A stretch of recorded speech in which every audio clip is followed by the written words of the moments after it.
안녕하십니까. 아라케 조치 강만원 목사입니다. 오늘은 마태복음 4장 예수께서 광야에서 사탄에게 시험을 받으셨던 구절을 중심으로 특히 시험이라는 단어를 키워드로 말씀을 전하겠습니다. 지난 시간까지 회개에 대해서 중점적으로 말씀을 드렸습니다. 여러 차례 강조하고 또 강조하면서 회개의 중요성 그리고 회개하지는 성경적 의미와 그 가치에 대해서 반복해서 말씀드렸습니다. 여러 시간에 걸쳐 말씀드렸습니다만 제가 말씀드린 내용을 전부 기억하고 계시는 분은 아마 없을 것입니다. 저 역시 마찬가지로 어떤 설교 또는 어떤 강론을 들을 때 때로는 그 설교나 강론이 제게 이른바 어떤 은혜를 주었다 해도 사실 그 내용이 오래가는 경우는 극히 드뭅니다. 지금 제가 여러분에게 다시 회개란 무엇입니까? 그리고 회개가 왜 그토록 소중한 주제입니까? 라고 묻는다면 아마 거침없이 대답할 수 있는 분 또한 그리 많지 않을 것 같습니다. 하지만 반드시 명심해야 되는 한 가지 단어만 다시 말씀드리겠습니다. 회개란 죄에서 돌이켜 하나님께로 돌아감입니다. 즉 돌이킴과 돌아감, 이 두 단어를 반드시 명심하시기 바랍니다. 죄에서 돌이켜 하나님께로 돌아간다는 것, 하나님께로 돌아가 내가 하나님의 은혜 안에 거한다는 것, 죄에서 단호하게 돌아서서 하나님께로 돌아가 내가 하나님의 사랑 안에 거한다는 것, 그것이 우리 하나님의 자녀에게 주시는 하나님의 진정한 은혜입니다.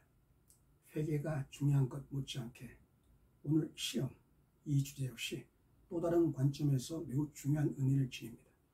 시험이 중요한 주제라고 말씀드리는 이유는 첫째, 우리 모두는 결코 이 시험에서 자유로울 수 없다는 것입니다.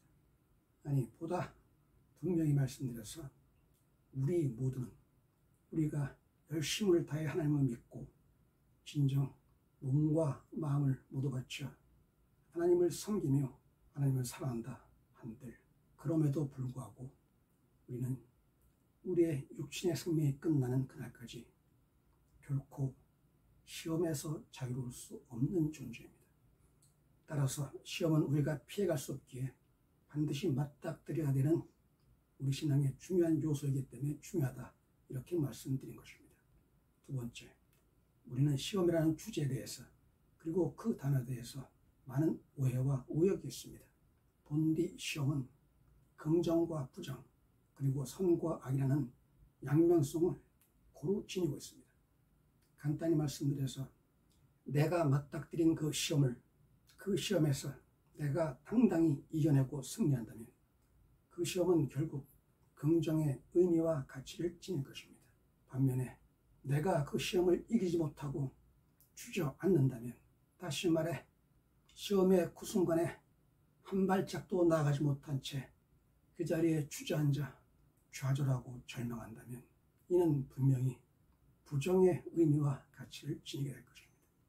그리고 그 시험이 다름 아닌 하나님의 뜻에서 비롯되었다면 그리고 내가 그 시험을 당당히 이겨냈다면 이는 분명 선이요. 반면에 사탄의 유혹에서 비롯된 그 시험에 내가 미혹되어 타락의 수렁, 죄의 수렁에 빠져든다면 그 시험은 분명 악일 것입니다. 한 가지 중요한 사실이 있습니다. 시험에 대해서 우리가 결코 간과할 수 없는 매우 중대한 이유는 너나 없이 우리 모두는 우리가 눈을 감는 마지막 날 그날까지 언제 어떤 순간에 올지 모르는 그 시험으로 인하여 자칫 실족하고 자칫 하나님께서 멀어지는 패망의 길로 접어들 수 있다는 사실입니다. 시험은 반드시 고통을 수반합니다. 고통이 없다면 그것은 시험이 아니며 고통이 있다 해도 내가 내 힘으로 내가 지닌 나의 소유, 나의 의지, 나의 능력으로 넉넉히 이길 수 있다면 그 또한 시험이 아닙니다. 시험은 고통을 수반하기 때문에 그리고 나의 힘으로 이길 수 없는 또는 나의 의지로 감당할 수 없는 매우 힘겨운 싸움이기 때문에 그 시험이 우리에게 우리의 신앙에 매우 중요한 과제를 던지고 있는 것입니다. 그렇습니다. 시험은 반드시 고통을 수반합니다. 그리고 그 고통이 깊으면 깊을수록 때로는 그 고통이 처절하면 처절할수록 우리는 그 시험의 이면에, 그 시험의 심층에 있을 수 있는 또는 있는 그 긍정의 모습, 그 선한 모습을 기대하지도 바라보지도 못합니다.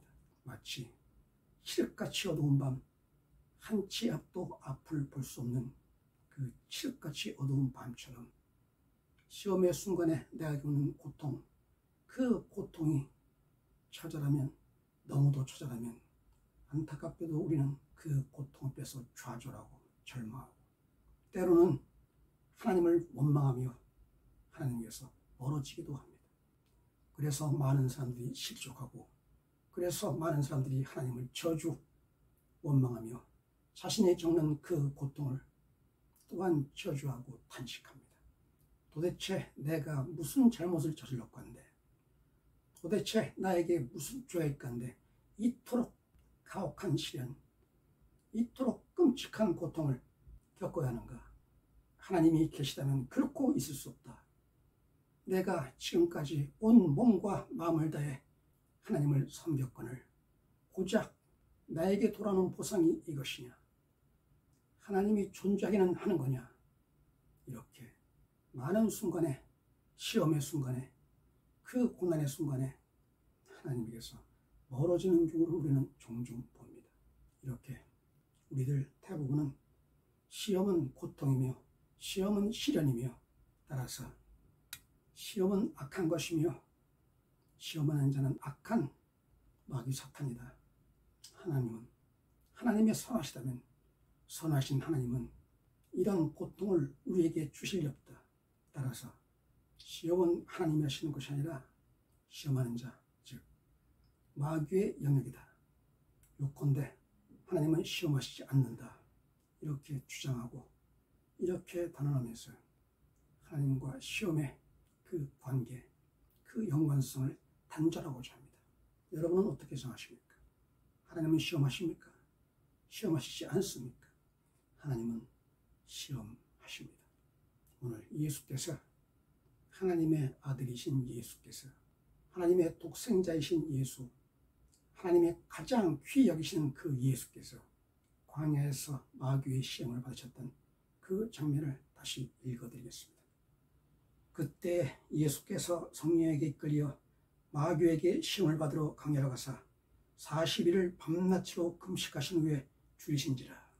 본문은 분명히 마귀에게 시험을 받으러 가사라고, 마귀의 시험이라고 말하고 있습니다. 사탄의 시험이라고 말하고 있습니다. 하지만 우리는 이 구절을 읽으면서 매우 중요한 하나의 구절을 놓치고 있습니다. 그것은 다름 아닌 마귀에게 시험을 받으러 가사에 앞선 구절입니다. 성령에게 이끌려. 다시 강조합니다. 그때 예수께서 성령에게 이끌려 마귀에게 시험을 받으러 가사. 무슨 뜻입니까? 성령은 하나님의 영, 즉 하나님입니다. 그 하나님이 예수를 이끌고 광야로 데리고 가셨습니다. 그리고 마귀에게 시험을 받게 하셨습니다. 이 구절을 정확히 그리고 분명하게 해석하면 이 광야의 시험은 마귀의 시험인 동시에 마귀에게 시험을 허락하신 하나님의 시험이기도 합니다. 우리들 가운데 많은 사람들은 이런 부분을 결코 인정하려 하지 않습니다. 인정하고 싶지 않습니다. 성경에 분명히 마귀는 시험하는 자요 악한 자라고 기록되었는데, 하나님이 시험하신다면, 하나님이 우리를 시험하신다면 하나님 역시 시험하는 자요 악한 하나님이 아니냐, 이렇게 반문할 수도 있습니다. 그리고 하나님과 마귀는 결코 등치할 수 없기에 하나님은 시험하시지 않는다. 이 구절로 돌아갑니다. 그리고 이 구절에 천착하며 시험하시지 않는 하나님에 우리는 주목합니다. 야고보 사도의 말입니다. 사람이 시험을 받을 때 내가 하나님께 시험을 받는다 하지 말지니 하나님은 악에게 시험을 받지도 아니하시고 친히 아무도 시험하지 아니하시느니라.